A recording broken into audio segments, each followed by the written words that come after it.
দক্ষিণ পূর্ব ইউরোপের দেশ আলবেনিয়ায় বাংলাদেশ ও দক্ষিণ এশিয়ার সাথে বারটি বলকান দেশের মধ্যে নেটওয়ার্কিং ও ব্যবসায়িক উন্নয়নে ইউরো বলকান ব্যবসায়িক শীর্ষ সম্মেলন অনুষ্ঠিত হয়েছে।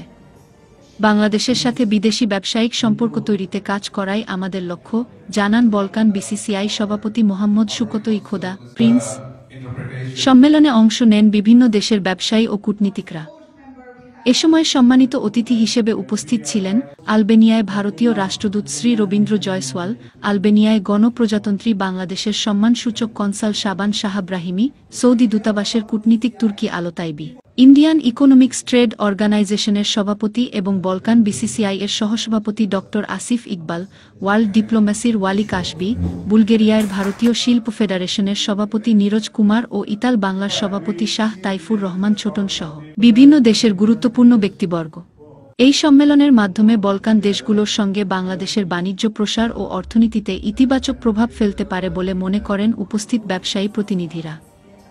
আয়োজকরা জানান, বিদেশি ব্যবসায়ীদের সাথে বাংলাদেশের সেতুবন্ধন তৈরি করতে ইউরো বলকান বিজনেস সামিট ও ট্রেড এক্সপো ধারাবাহিকভাবে কাজ করে যাবে। প্রবাস টিভি নিউজ, আলবেনিয়া।